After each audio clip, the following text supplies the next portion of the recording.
Okay, we're back in session. Motion to go into Board of Equalization. Mr. Chairman, I move that the Board of Commissioners convene as the Board of Equalization. We have a motion. All in favor say aye. Aye. Aye. All right, we'll turn some time over to the deputy clerk to swear people in. You'll be testifying if you please stand and raise your right hand. Me too. Do you solemnly swear that any testimony you're about to give shall be the truth, the whole truth, and nothing but the truth? I do. So under Idaho Code 63501, the Board of County Commissioners are required to convene as the Board of Equalization. We're here to determine market value under Idaho Code 63205, which states that all real, personal, and operating property subject to property taxation must be assessed annually at market value for assessment purposes as of 12:01 a.m. of the first day of January in the year in which such property taxes are levied. Furthermore, under Idaho Code 63502, the function of the Board of Equalization shall be confined strictly to assuring that the market value for assessment purposes of property has been found by the assessor, and to the functions provided for in Chapter 6, Title 63, Idaho Code relating to exemptions from taxation. The taxpayer shall have the burden of proof in seeking affirmative relief to establish that the determination of the assessor is erroneous. A preponderance of the evidence shall suffice to sustain the burden of proof.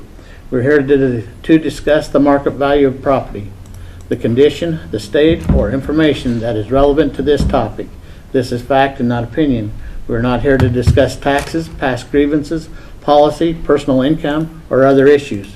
If you do not stick to the discussion as requested, your time will be reclaimed. The hearing will go as follows. The property owner will have 3 minutes. The white light comes on to start with, the yellow light comes on with a minute to go. When the red light comes on, you're completed. If there's questions for the assessor or from the assessor, they will be answered. All questions are directed towards the commissioners. Then the assessor's table will be given 3 minutes. The commissioners will have time to discuss or ask questions. The rules are be kind, direct all questions or comments to the board. If your conduct is out of line, you will be warned, and if your conduct continues to be out of line, you will be asked to leave. All right? Go ahead and introduce yourself, and your 3 minutes begin. Okay, my name is Clark Bitton. I'm the Director of Finance for Portland Health Trust, and I'm here to represent parcels located out at Northgate, parcel number RPCPP 146800 and 146900. These parcels were purchased in October of 2017. I'd also like to mention earlier that following my presentation we have Buck Sweeney, and I would like to refer to some of his appeal that he has as part of my presentation. So we received the original assessed notice on June 6th, 2022, and it had the assessed value of $22,000. Then I received a corrected notice for $1.1 million and $2.2 million for the same property. And that's why I'm here today, is to appeal the assessed values. This property was purchased in 2017, as I stated, and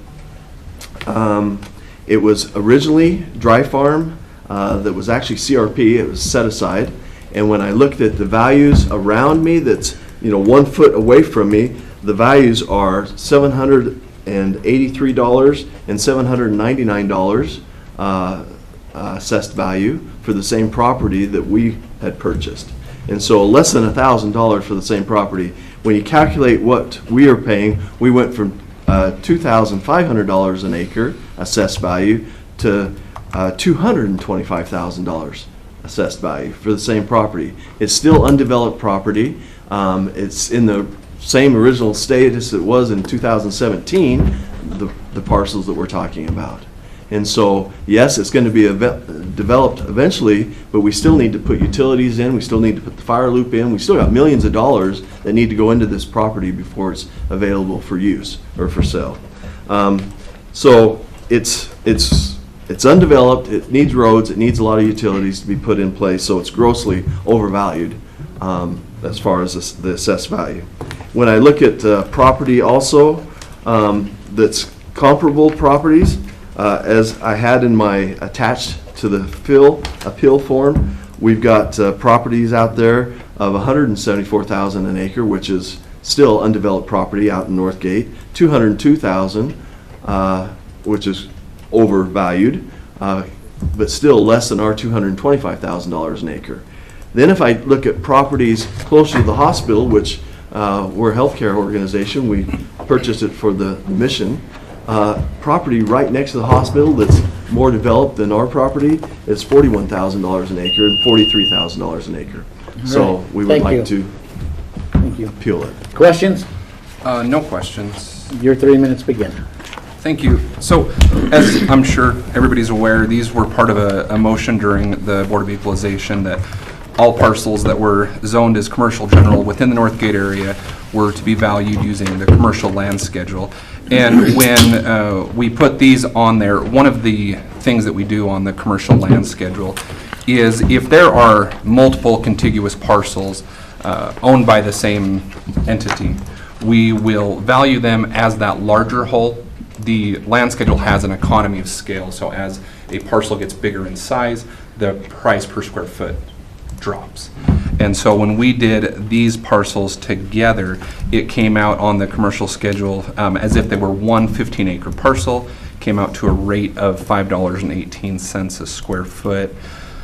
In the information that we submitted, we showed 6 different parcels as far as how they were being valued. The first 2 were the subject properties. The third and fourth parcels that the appellant brought up were actually valued as part of a contiguous 66.97 contiguous acres. These are the parcels that Mr. Swaney owns.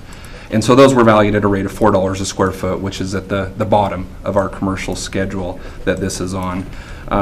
Parcels 5 and 6 that the appellant had brought up in their conversation with us, parcel 5 is actually zoned as residential low density, and parcel 6 is in a just slightly different area of town, and it's on at the minimum commercial rate of $1 a square foot for land that warrants basically further research into issues like topography, developability, deed restrictions, that sort of thing. So when we looked at all of the appellant's comparable properties, we found that the ones that were closest to the subject property were valued using the same commercial schedule. And so our only recommendation is that if we are to value these equitably in relation to other commercial parcels in the area, we don't have any recommendations for any adjustments at this time. Okay. Questions on what he just said? It appears that we're not looking at places that have sold, or you're valuing it as commercial, though. And with the commercial, everybody with COVID, everybody's working from home, so commercial property has actually decreased in value. And so if you look at recent sales, Okay, are you questions on what he just said? yeah, I don't agree with it. Okay. So, No question, just a disagreement. yes. Okay. Commissioners? So, the main issue that we have at hand here is we have a whole bunch of properties that have been assigned zero value, $0. And that can't happen in the state of Idaho. It doesn't work that way. If you're left in an agriculture producing area, you must be agriculture producing. You can't to have that. If you're a development, you have a developer's exemption, which then wipes out 75% of the value on the development of any assessment. But all property under state law has to be assessed at a market value. How much did the health trust buy the piece of property they're building the hospital? What did they pay a foot? You don't have to answer that. You're a non-disclosure state. Well, the value that we paid for was, there was other things involved than just the land. I mean, we had trail systems. You've got the walking trail that goes under Olympus, which was, I mean, we're talking millions of dollars to put that stuff in. So when you start... But that was already part of the Northgate project, though. And this is what I'm getting back at. We have property that is outside of the Northgate project that still has to have development, that still has stuff, that has a value assessed at anywhere from $1 to $3 a square foot, some of it up to higher depending upon where you're at. How do we leave a piece of property at zero? That can't happen. It just doesn't work. Well, we're at Well, $25,000. the piece of property across the street for you is valued at $2.5 million right now. Brolam's just bought it. We have another piece of property that's assessed just down the street from you that was owned by Idaho Central Credit Union. It's assessed at $416,000 a foot. So what value would you put per square foot? Well, when talking to the realtors, the value that you got it assessed at for the Brolin property is more, almost double what they paid for it. So, you can't ask what they paid for it, but it's my understanding that it was less than what they. So let's rephrase this. Under the Board of Equalization, we are required to assess property at market value. Market value is defined at what two willing participants, not under duress, are willing to meet and exchange real U.S. dollars for. Well, So what are you willing to sell all that property to me for right now today? That's the question. Is if we were two willing participants under no issue of duress, the problem is we have a zero value assigned to it. That ground is not worth zero. The problem is it's not in a CRP state. It's not in a rural state. It is now highest and best use of what it is zoned for. There is no ag exemption. I don't have anything to tell a taxpayer, why do we have all of this ground that we've spent all of this money on, especially as counties, cities, and everybody else, with no value assigned to it? That's the problem, is you can't say that there's no value assigned to it. So what is the value that should be assigned to that? That's the question that this board must be met. Now, I already can tell you that the assessment of where we're at, there's probably some things in there that we need to have a serious conversation with that way of $5 a foot, $4 a foot. That's the question. Yeah, that's Boise's values. Well, no, Boise's values, and I know what some of those properties up there, I've been privy and know what some of these have sold as. And the problem is we are a non-disclosure state, so we can't do that. But why should we assess it as zero, and other ground that's on South Fifth is assessed higher than this? And we're showing that it's higher. Commissioner Huff, any questions? No, I'm with Commissioner Tubby. It shouldn't have a zero value up there, and it is not agriculture land anymore, which is why we asked for the reappraisal, because it is not agriculture. But it wasn't assessed at $25,000 as agriculture. It was assessed at residential, I think. But you changed the assessed value from $25,000 to $2.2 million. Okay, now your discussion's over. This is a discussion right here between the commissioners.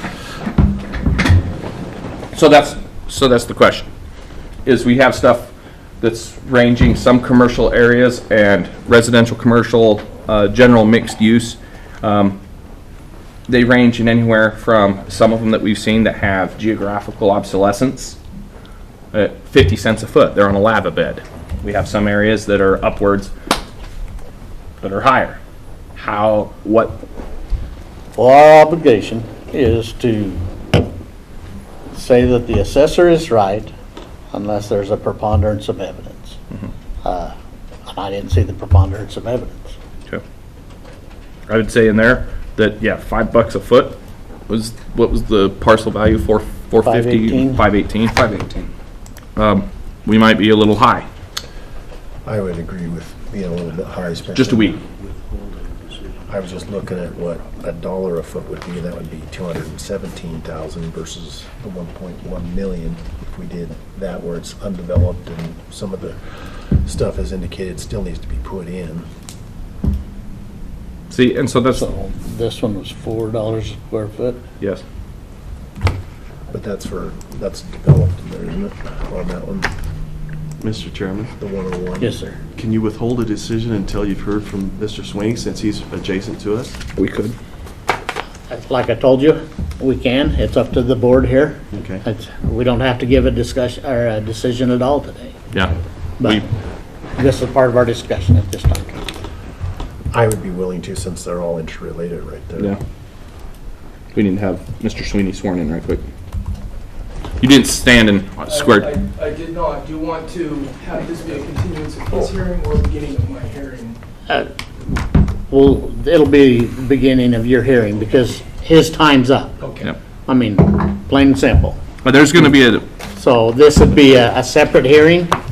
This would be yours, and then we can make our decisions as the board at the end of the second hearing or at a later time. and typically when we have multiple parcels intertwined, we normally will have multiple hearings and then the decision will be rendered once we have everybody in those parcels that we're going to affect.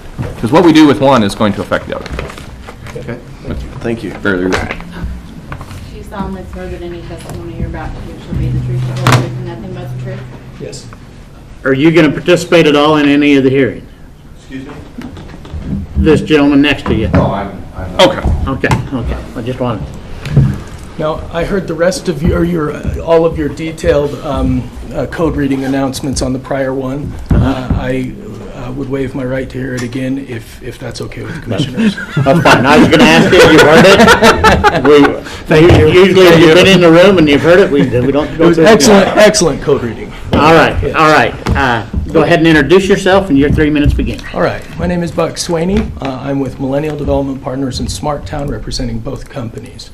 The core of the issue that we have is, commercial is not commercial is not commercial. Although we have our land zoned as commercial, that's a process that takes a couple $1,000s and approximately 6 minutes to finish an application for. And so, for that to result in a 30 or 40,000% increase in a property value just doesn't reflect the realities of what it costs to actually develop the property. With ours, the key issue, and I sent you a map on my first appeal, is that we actually do not have utility access to this property. We don't have a path for sewer, water, power, comm, or a number of, or stormwater. These are millions of dollars to install if we can even find a path to service those. So right now, we have literally no way to get sewer off of the property because we're enclosed and surrounded by either a tunnel that cannot be bypassed or else other adjacent properties with no gaps. So our situation is that even though our property is zoned commercial, it cannot be developed. And we've been struggling with a 4-year marketing effort and have not been able to get a significant bite on the property. We've talked to a few people, but we've never been able to move it past a very superficial discussion because the questions to be answered about, especially water and sewer, lead us to space where we're like, well, we think we can get this done, or maybe we can get that done, but we can't. We can't guarantee it. So we're in a situation here where our property is landlocked, not able to be developed, and does not contain development value until we finish and clean up some of these issues. And so that's really probably the most important point that I could make, and maybe that will save a little bit of time on the backside for some of our additional conversation or clarification. Okay. Any comments, questions? No questions. Okay, your 3 minutes begin. Thank you. When we reviewed this parcel, it was very much the same as the last hearing, as far as putting it on the same commercial schedule. This one, all 7 parcels were valued as if they were one contiguous 66.97 acre parcel, which brought it down to a rate of $4 a square foot. In regards to Mr. Swaney's submitted map that showed the termination of utilities before it reached the pedestrian bridge, we wanted to verify that because that brings up a legitimate concern. So we reached out to the city of Pocatello, and they sent us a map of where they currently have the utilities run, and we find that the sewer runs right up to about 50 feet before reaching the roundabout.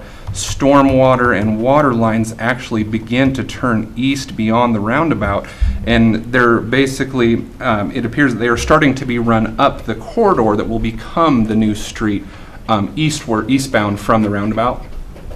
The other issue that we found as far as the appellant's concerned regarding it being landlocked is we do show that the parcels that are going to become that eastbound road are currently owned, at least in part, by the appellant. So we do show that utilities have been run further than initially reported, and it does appear that in some fashion there is still access to those parcels. So one of the important things that we found, however, is that the appellant's concern regarding the current lack of roads and the current utilities not being stubbed all the way to the parcels, that is not without merit. With that Northgate Parkway not having been yet extended to the east, those subject properties currently have no road or utility access. However, it does appear that the opportunity is there with the sewer being run almost to the roundabout and the water and storm drain starting up past that roundabout. So when we talk about land values for commercial land, we establish those based on the value of the bare undeveloped land absent any improvements. Any infrastructure that gets put in, we reflect those in the overall improvement cost of the buildings and other improvements that are placed on the land. So the current bare land values for commercial parcels that are directly within the Northgate area, they're currently being valued at the lower end from, other than this parcel, at the lower end of $4.64 a square foot up to the higher end of $5.51 a square foot. I included 3 parcels. One of them is the large apartment complex currently under development that's at $4.64 a square foot, and 2 bare pieces of commercial land right along the Northgate Parkway at $4.64 and $5.51. So we would say that, you know, trying to put a number on that diminished utility, probably in the range of 25 to 50% potentially. Thank you. Questions about what? Yes, I have to dispute at least 2 key facts. The extent of the utilities, where the utilities are run. The key thing to dispute is that the sewer and water, or not sewer and water, the stormwater and water runs that you're discussing, those are on-site developments that belong to the PHT parcels. Those are not master developed utilities that can service our project. Those belong to PHT in order to serve their hospital complex when they're done. They don't belong to us. And the same goes for the sewer. The line that you're seeing on Pocatello's utilities is the sewer line that services PHT's property. It is not a sewer line that's available to us to use. It's not adequately sized. It's not in the right place. We don't have an easement or a right-of-way to use it. Okay, thank you. Commissioners? What's the line that's there right now? Actually, I don't know. What size line The do you have? size line is probably in the neighborhood, and this is a guess, I really apologize, I don't know it off the top of my head. I'm guessing that they have a 4-inch sewer there. In order to service our property, we have to have a direct route to where my map shows the terminus of that utility, and it has to be a much larger pipe, above 8 inches, probably 10 inches or 12 inches. Okay.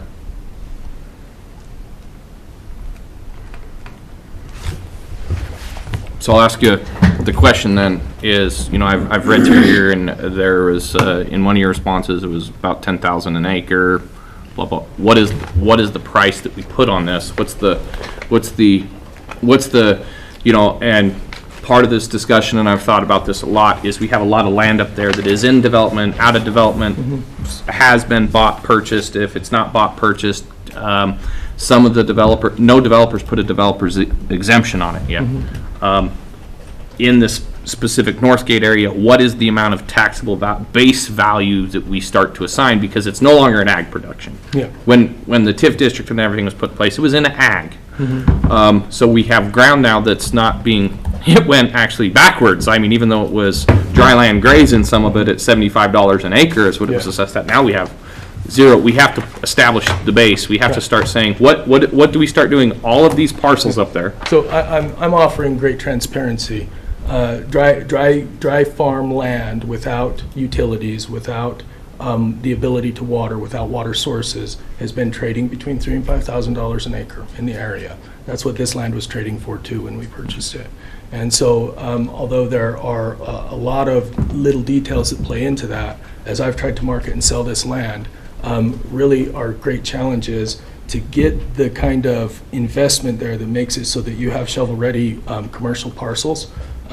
You have to put millions and millions and millions of dollars out for what turns into a very, very modest return, and I'm talking very modest. So we have to buy the land for almost nothing to make it work. Right now, I believe that the market on dry farm land like this is $5,000 an acre. But it's not dry farm land. So that's It's not being utilized as dry farm grade. Well, it is in exactly the same state that it has been in for its entire existence. Except now, under Idaho code, there is a development right that's assigned to it. And development right is has a monetary value to it, because before in Idaho code, when it was in its prior state, you could put one house per 40 acres.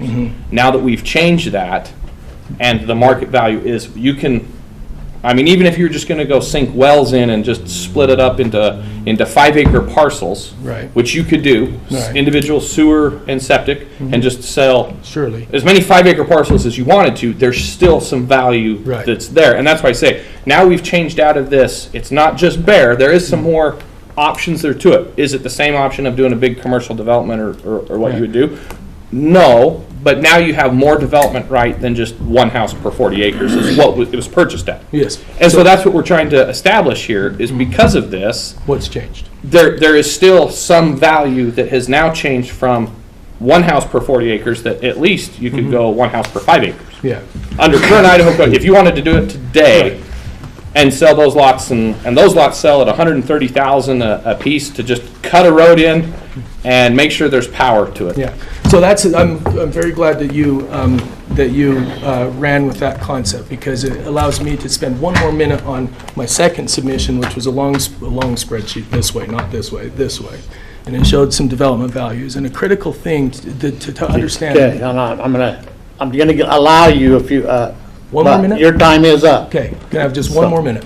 Okay. We would look at development as having different tiers, right? There's undevelopable land, there's undeveloped land, there's master developed land, which is what we do, and then there's fully developed land. We need about $5.1 million to master develop this parcel, which is to get all of the utilities in there so that you could start some other kind of development. That's how far away we are from even being able to realistically sell it. And so when we're done with that, then the property might have a couple $1 million of profit in it after we've done 2 or 3 years of work and put down $5.1 million more dollars. So we're very far away from having a significant value in the property. Okay. I'll just say that if we hadn't have noticed this, you had a zero value on that, you never would have come and talked to us about it. Just plain and simple. It goes both ways. Yeah, you know, and- It goes both ways. Well, and I comprehend it, and, you know, yeah, let's get us somewhere here All that right, reflects the all right. reality. Now it's commissioners. So I think, again, it comes back to, we have multiple pieces in multiple stages. We have some properties, and there's other properties that were actually changed that the appellant, they did not choose to appeal. And their values were $4 and $5 a foot. They didn't even bother to appeal it because they, okay, whatever. But they're in a little bit different development stage than some of this other ground is. We have to have something that we start setting and assessing a value onto what is an acre right now. It's not being farmed, so we can't classify it as farm ground under state law. It just doesn't allow us to do that. So when you start looking at it, is it $5 an acre for some of this stuff? Well, obviously, no. There's some case to be made that, yes, you have enough development stuff that goes in there that you can't sell a $5 piece that has no improvements in the ground, where the stuff across the street, Brolum's, they're ready to go. As soon as they can get their stuff, they're going to build. Got it. Idaho Central Credit Union owns a corner. They're on the corner. They have everything there. They're ready to go whenever they decide in their market to go. They didn't even bother they were fine with all their stuff. That's what I'm saying. We have to establish some kind of, in how many acres total is that entire Northgate area right now? There's, what, 500-600 acres that's in this general area with all the different landowners. There's some people that are across the street that are ready. Okay. So Do you have a recommendation? in the south, we had $1 and $2.50. And I think that if you just took a basic value right now and assigned at just a square foot of 50 cents, 25 cents a foot right now, to help start to establish a base value, I think that's a pretty reasonable, hey, if you just wanted to cut it up and sell some houses, you could do that. If you want to master plan it, you could do that. There's some stuff there, but I think that starts to establish a base. Now, if you want to appeal or file for a developer's exemption that wipes out 75% of that, as you start putting in and going through, that's how the law was created in our state. And so that's where I think that if you set it, all of the ground up there, if you set it in that like 50 cents a foot type, because there is stuff that you're going to have to put a ton of money into doing it. There's some of it that's your low-hanging fruit that you're going to be cheaper.